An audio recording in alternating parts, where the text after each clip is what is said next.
さあ、これがブルーアイズ型ロード・オブ・ザ・レロードオブザレッッドドのデッキがね。はい。では簡単にこれの説明をざっくり言うと、なんか魔法なりなんだり効果を使ったらそこに破壊効果が追加されるよみたいな。魔法トラップ割るかモンスター割るかと。どっちも一旦に一度ずつ使えます使える。で、このロード・オブ・ザ・レッドを出すための高等儀式。そうですね。今回は高等儀式使って、デッキからブルーアイズを落とすと。はい。で、その儀式パーツを集めるためのいつものというか、いつものシリーズなんだよね。千獣万獣ソニックと。で、文房具シリーズが儀式。もう儀式といえば。言えばこいつみたいな感じがあるんだけど、はい003が召喚時に001を持ってくると。デッキから文房具持ってくるんで、はい001持ってきましょう。 001はチューナーだと。はい。チューナーレベル1とレベル3シンクロすると、各デクレアラーになるわけです。これがね、ここになる前に、そうこの003と001の打点も素晴らしい。そうなんですよ。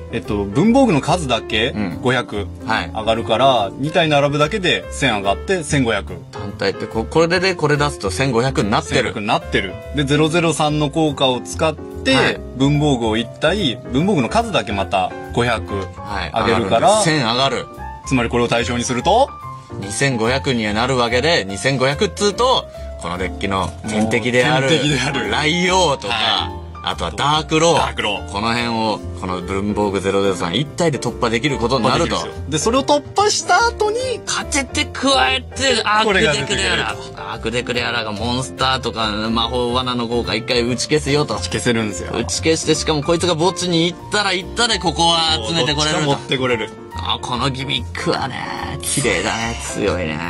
そして00法は相手モンスターを破壊すると手札と墓地からレベルの異なる文房具を特殊召喚できるって書いてあるんで、つまり使ったこれを使ったここを出てくると。出てくると。で、しかもこいつも戦闘するときに効果がデッキから文房具を落とせると。強いな。何言ってるかわかんないシリーズだよね。これ003落とすと攻撃力は2000までなるのかな、単体で。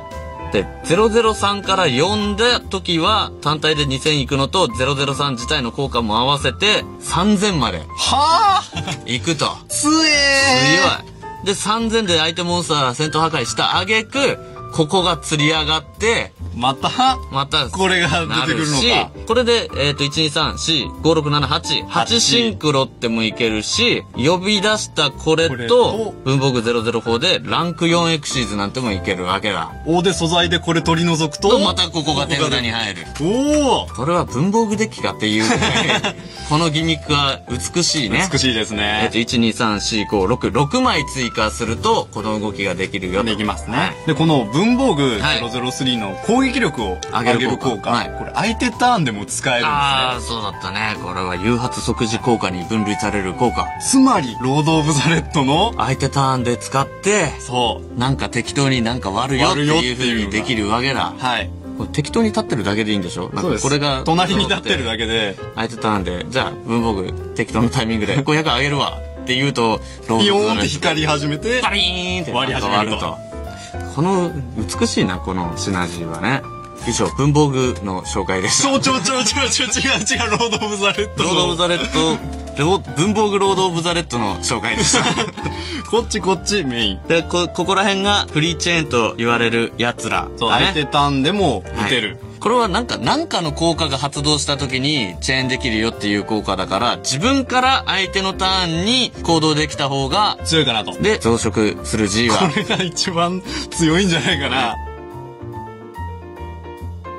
い。まずは増 G の使い方から。はい。まあ、相手のターンに動けるというのはどういうことかとはいいうと、例えば俺がゲールを通常召喚なんて言った時、はい。で、召喚成功時。召喚成功時、奈落とか激流層とかのタイミンタグでイミングで増殖する G を発動。発動。でここでチェーン H。はい。そして、チェーンありますか？じゃないです。じゃあ、ロード・オブ・ザ・レッドの発動。これモンスター割る方って言うんだね。そうです。モンスター割る方で対象 G。はい。で、じゃあ逆順処理で、まずは割ります。ゲールで割られました。はいその後、増殖する G が適用されました。されました。はい。今のは何がすごかったかというと、うんゲールは、召喚が成功した後、起動効果で相手の攻守を半減させるよっていう効果があるけどはい、それを使わせる前に破壊することができるよと。キャン。はい。好きなタイミングで。うんはい。っで、この非同効果持ちっていうのは、ダークアームドドラゴンだとか、ハウストロジャーの除外する効果だとか。強えモンスターだとか。こういうのももう着地した時に手札からポイって捨てとけば、奈落の落とし穴とか激流層とかと同じタイミングでね、を捨ててなくても手札から捨てることで、もういつでも効果を使わせることなく破壊できるよと。はい、こういうことです。しかも効果が変わるわけではなく、追加でこれが割ってるだけだから、増殖する G の効果は残ってるんだよね。準備、セットして相手に妨害されるとかもないから、手札に握ってるだけでいいのはね、強いね。そして次は禁じられた清掃は、これはロード・オブ・ザ・レッドの打点が2400しかないから、それのサポート的なのもあるし、さらに魔法トラップ効果を効かなくするっていうこれに打ってもあるからね。ブラックホールから守りつつ相手のカードをなんか割るよなんて言ったりもできると。そうです。でピアニッシモがこれも戦闘効果からモンスターを守るよっていう。その代わり元々の攻撃力が100になっちゃうよと。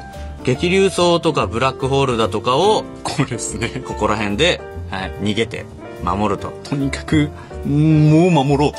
まあ月の書もそうかな。そうですね、これも似たような感じですね。はい。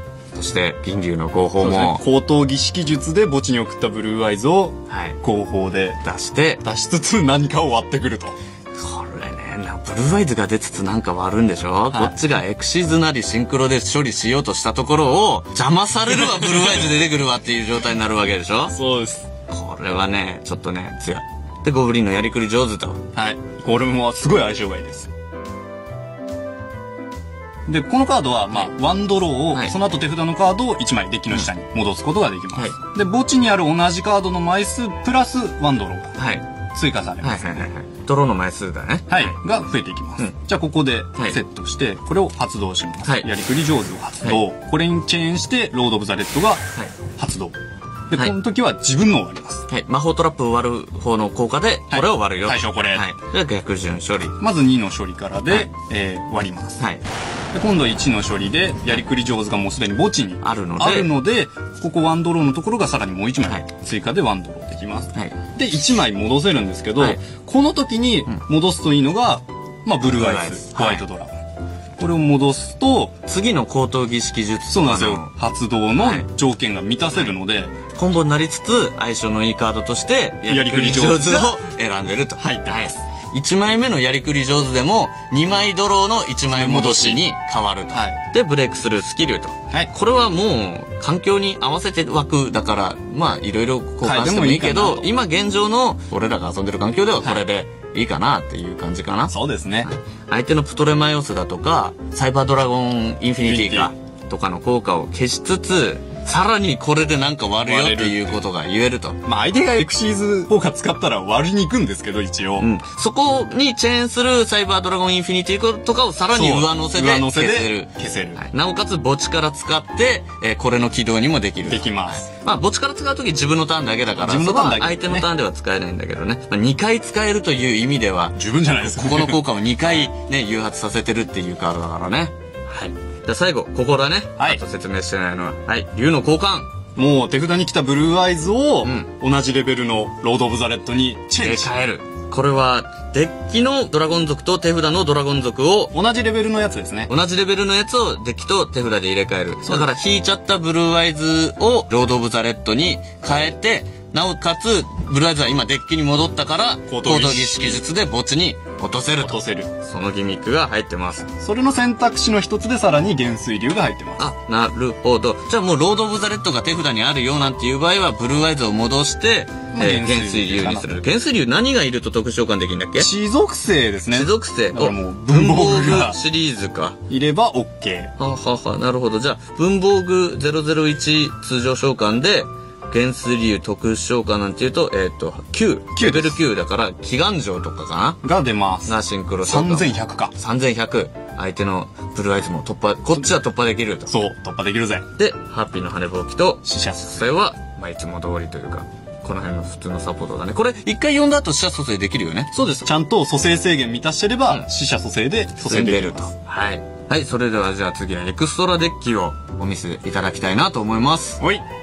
じゃあこれがエクストラデッキですな。ダークデクレアラー、これはもう神戦みたいな効果。そうです。モンスター効果も魔法も罠も打ち消せると。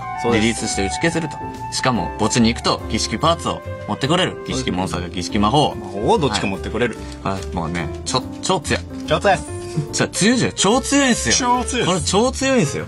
で、出し方がこの辺はもう文房具の流れかな。文房具通常召喚。デッキから持ってきた。で、これでレベル4とかだし、あとは、なんか、004釣り上げて、004から釣り上げた001とシンクロしてレベル5とかになったり。そうですね。はい。で、レベル8もこの流れでなれるんで、8のシンクロとかも入ってると。入ってます。スターダストはこれ相性いいよね。